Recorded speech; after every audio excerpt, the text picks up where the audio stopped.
He wanted to control everything. Sit your ass down like I said.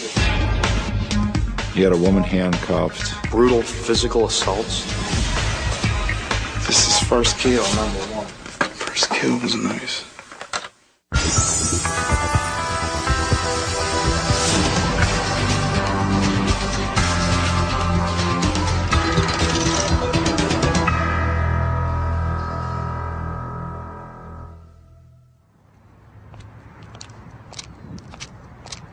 Beneath the cracked glitter of a St. Louis night, a woman works a lonely stroll.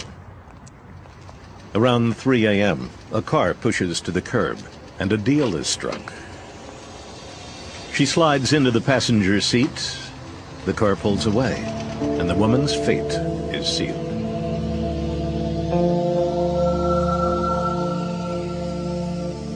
Just across the Mississippi sit the ruins of an Illinois town called Washington Park, the place locals go for a quick fix, to buy sex, or on one particular morning to happen upon a murder.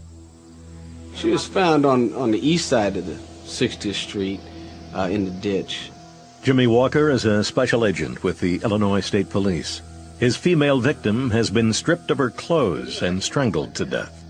Forensics lifts a set of prints from the corpse, providing Walker with a name. Alicia Greenwade is 34 years old and a prostitute. Walker tracks Greenwade's last known movements across the river and back to the St. Louis stroll. There, however, the trail hits a dead end. There really wasn't, other than the basic investigation that you would do when you find a body. Other than that, as far as the clues, there were not a lot. Jimmy Walker's investigation goes cold before it ever gets a chance to get hot. Meanwhile, 30 miles away, a second body turns up.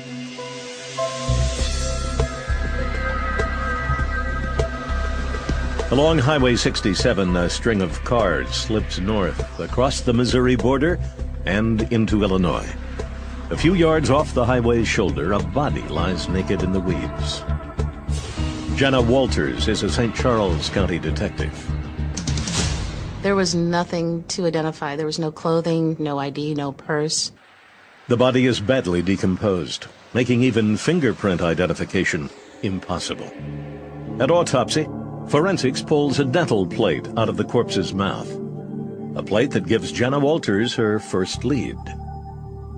And inside the plate was the inscription of Wilson. And from there, our investigation led to various dental offices and clinics where Teresa Wilson was identified as our body. Teresa Wilson is a prostitute. Like Alicia Greenwade, Wilson worked the streets to support a hungry drug habit. Walters gets hardly a step further in her investigation before another body turns up. Approximately a month later, our second body turned up, and she was 16 feet from Teresa Wilson. Victim number 3, Verona Thompson. She went missing on June 23rd. 6 days later, her naked body is found dumped in a roadside ditch. That led us to send out a teletype to the surrounding agencies if they had any similar homicides or bodies in that type of condition, to contact the Sheriff's Department. Walters' teletype catches the attention of Agent Jimmy Walker, working the Greenwade case in Washington Park. As detectives Walker and Walters compare notes, they learn of yet another homicide with circumstances now all too familiar.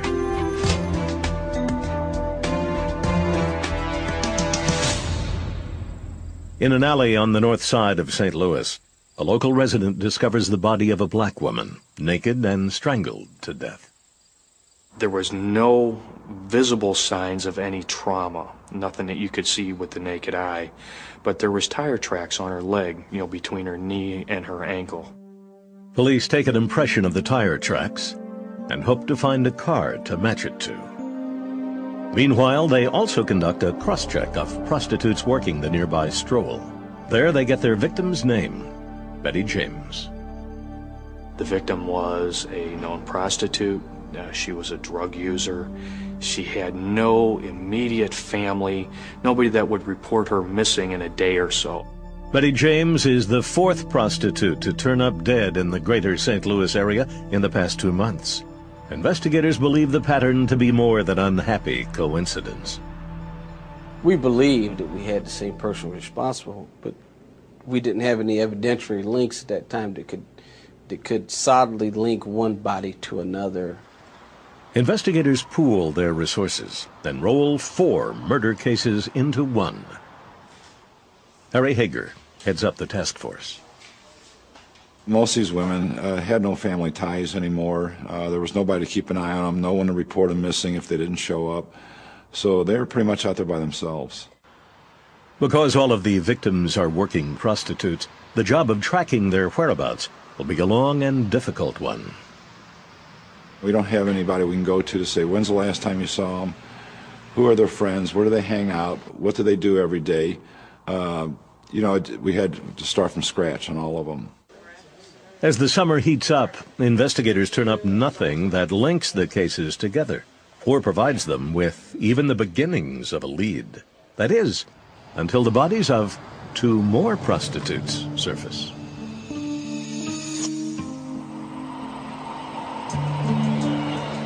The 1100 block of St. Clair Avenue is usually reserved for drug pushers and flesh peddlers. On the morning of August 25th, locals discover a new brand of tragedy lying among the weeds. The body of a prostitute named Yvonne Cruz, naked and strangled to death. 6 weeks later, and 2 miles away, a 6th prostitute named Brenda Beasley is found strangled in a field.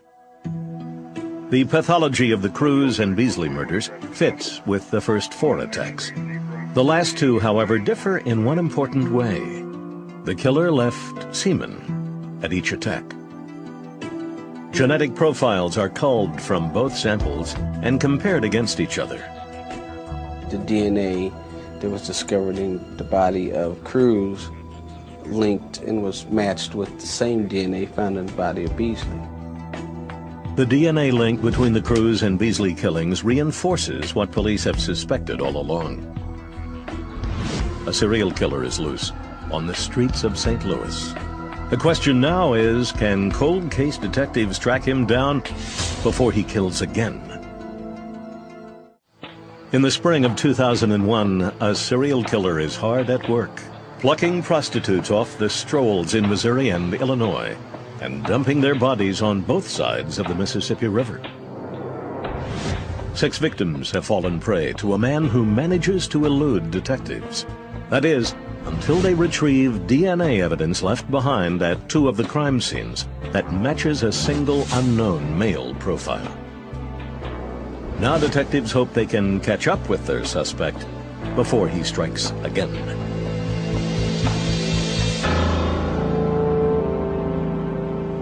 In this lab, the hunt is on for a killer. Police believe they have identified his genetic signature. Now it is Mary Beth Carr's job to put a name to that profile. The unknown male DNA that was found with the 2 victims became part of our databasing system here in the United States, which is called CODIS. CODIS, or the Combined DNA Indexing System, allows Carr to instantly compare her unknown profile against millions of samples taken from convicted felons across the country. Despite the power and scope of this tool, no matches are found. Unfortunately, with any particular, whether it's a rape or homicide, there's some times where things get kind of stalled. And when we have a male profile, such as we had in this case, the only thing that we have is to start screening. Screening means going beyond CODIS and looking at individual samples taken from local suspects. The process is a slow one and ultimately goes unrewarded. Despite Carr's efforts, the DNA profile remains unidentified.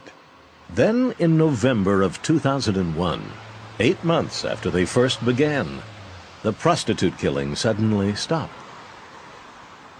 Well, plotting this out, we averaged about every 6 or 8 weeks a new body was being found. The last one was found on October 8th. So I kind of theorized that before Thanksgiving we'd see another body, and that didn't happen. We got through December, and still no body. And we had several theories developed as to why they stopped in October. Perhaps the 9/11 crisis that occurred, perhaps this person was in the military, perhaps he was called, up into the military. Perhaps this person was in prison, incarcerated. Detectives have lots of theories, but no new leads. The investigation begins to lose steam. And ultimately, the 6 unsolved murders all go cold.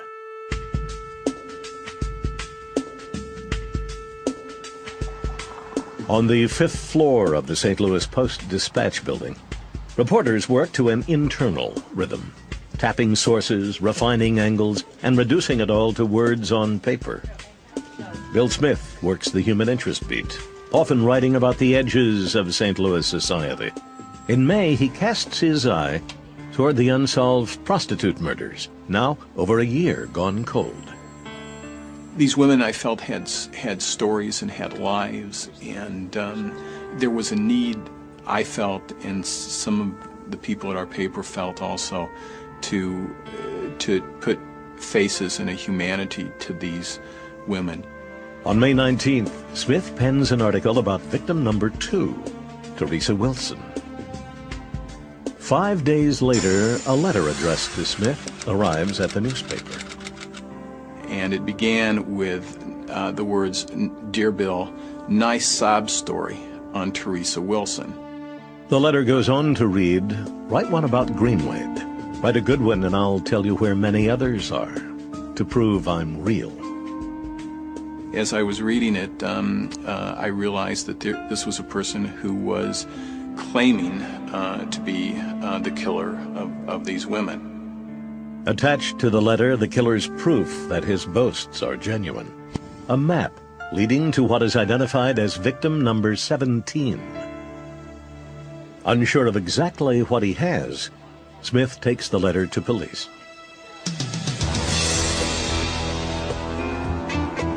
At noon, investigators set out with Bill Smith's letter and map in hand.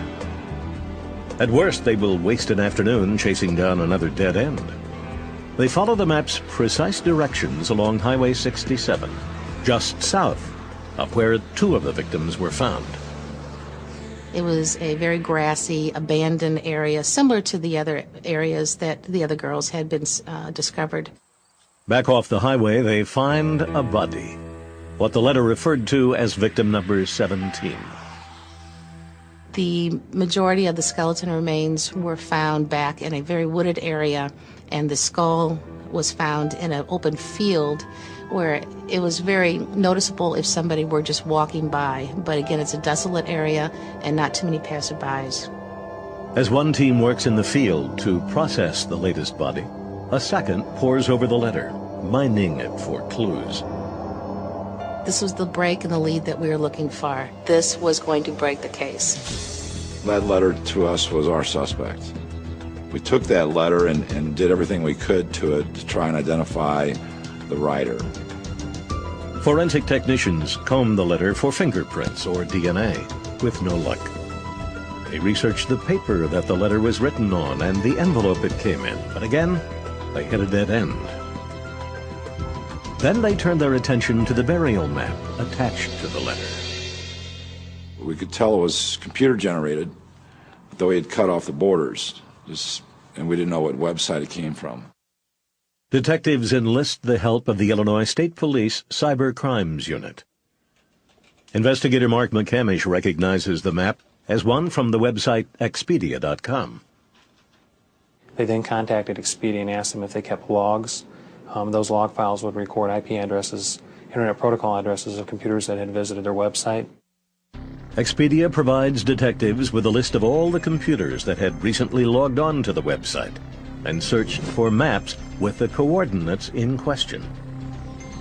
Detectives come up with a hit, a specific Internet Protocol address assigned to the service provider UUNet. That evening we contacted UUNet and advised them that we were looking at a specific address, the date, time, and time zone on this IP address, and asked them if they would have those records available, and they indicated that they would. Hours later, UUNet comes back with the name Maury Travis and an address just outside St. Louis. The cyberlink, however, is just a starting point. A background check provides even more compelling evidence that Travis might be their killer. The person that was assigned that IP and we believe lived at the address was a convicted felon. And the funny thing was, he was actually locked up from November till February. Travis's time in prison coincides with the period of time when the prostitute murders suddenly stopped. The suspicions of cold case detectives are now peaked. They will be satisfied with nothing less than a look inside the home of Mr. Travis.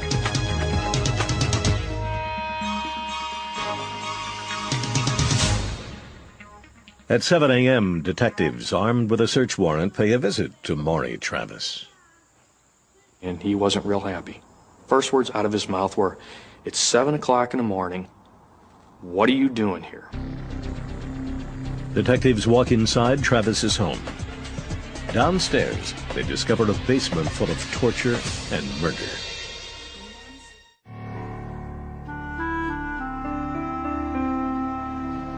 On May 24th, a St. Louis newspaperman receives a letter and a map.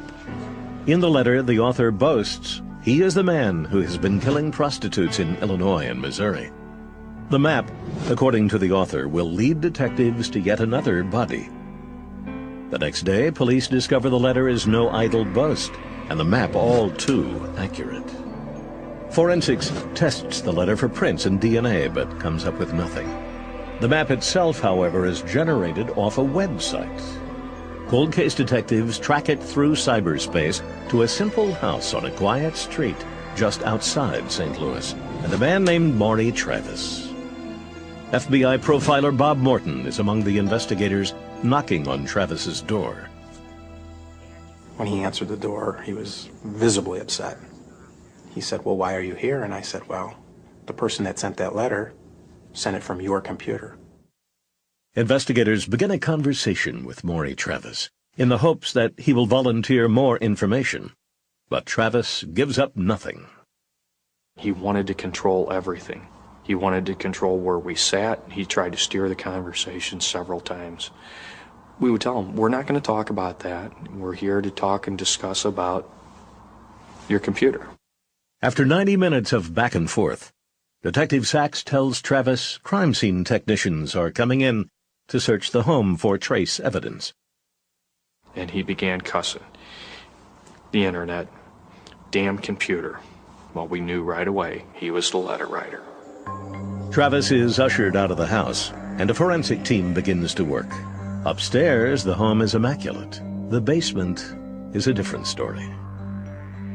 It was interesting to me that he, for as clean of a person and tidy of neat of a person as he was upstairs, the downstairs was a little bit different. Of course, the downstairs had an entirely different purpose. When you get down to the basement, you're in the basement. It's finished as any other den would be in any other house. There's several rooms off of the hallway, and at the end of the hallway is where his computer was ultimately discovered, and there's a bed in there. On the floor and walls are traces of what looks like blood. It is the first hint that something sinister might have transpired in the depths of Maury Travis's basement. As crime scene technicians begin collecting samples, Sachs and Morton begin to push their suspect.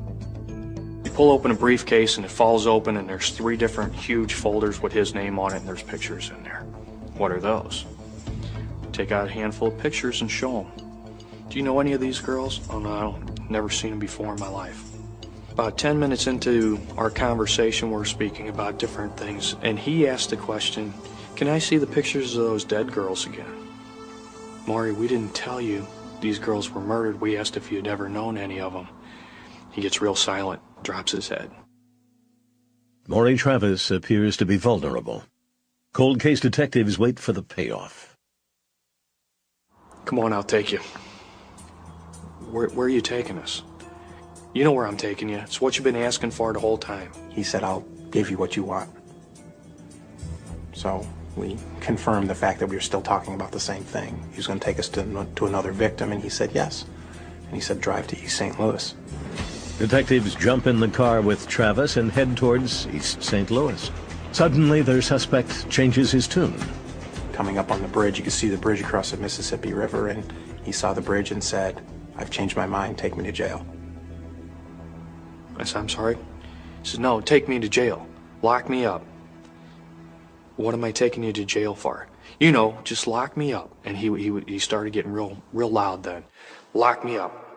With his conscience fading in the rear-view mirror, Maury Travis confesses to nothing.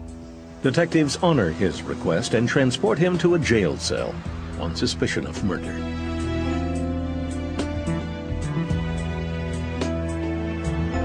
On the 4th floor of the St. Louis Metropolitan Police Department, Maury Travis sits across a table from Harry Hager, a seasoned cop hell-bent on the truth. Hager's secret weapon? A can of Diet Coke. Well, I went and talked to him a couple times while he was being interviewed, and I asked him if he wanted something to drink or eat, and he asked for a soda. And after he finished drinking the soda, once he discarded it, the can was taken to the lab. At the DNA lab, a genetic profile is pulled from saliva left on Maury Travis's soda can and compared against DNA samples culled from 2 of the crime scenes. The result? A match. When I sat down and I compared against the profiles, I was shocked, but I wasn't shocked, but I was just relieved that it was going to be over. The DNA match ties Travis to the murders of Yvonne Cruz and Brenda Beasley. But that's just a small glimpse of Travis's career as a killer. Detectives seize his car and compare the tires with tread marks found on the leg of one of their victims. The tire tread on one of his vehicles physically matched the tire mark that was on the leg of Betty James. Cold case detectives now have evidence linking their suspect to 3 murders. Back inside the Travis basement, they find videotapes that link him to more. The tape was titled Wedding Tape, and the first part of that tape started off as a wedding ceremony. And then suddenly we came across a site in a basement where he had a woman handcuffed, and on that tape there, he eventually kills her. A group of detectives sit in shock, watching a murder videotaped by the killer himself. The videotapes themselves are very graphic. There is a murder. You can physically watch him take the life of another human being. There are brutal physical assaults. There are brutal sexual assaults. They're very graphic, very brutal tapes. Travis's torture was psychological as well as physical.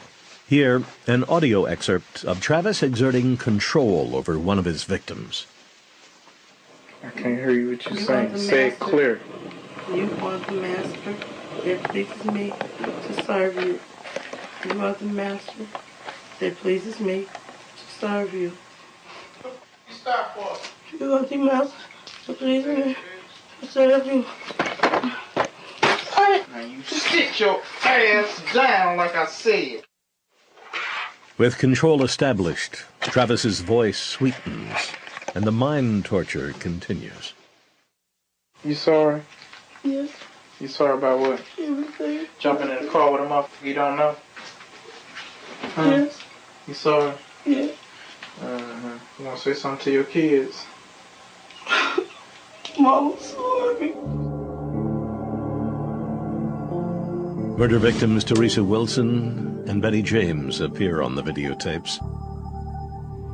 At one point, Travis even boasts of his handiwork. This is first kill, number 1. First kill was 19 years old. Name, I don't get it. First kill was nice.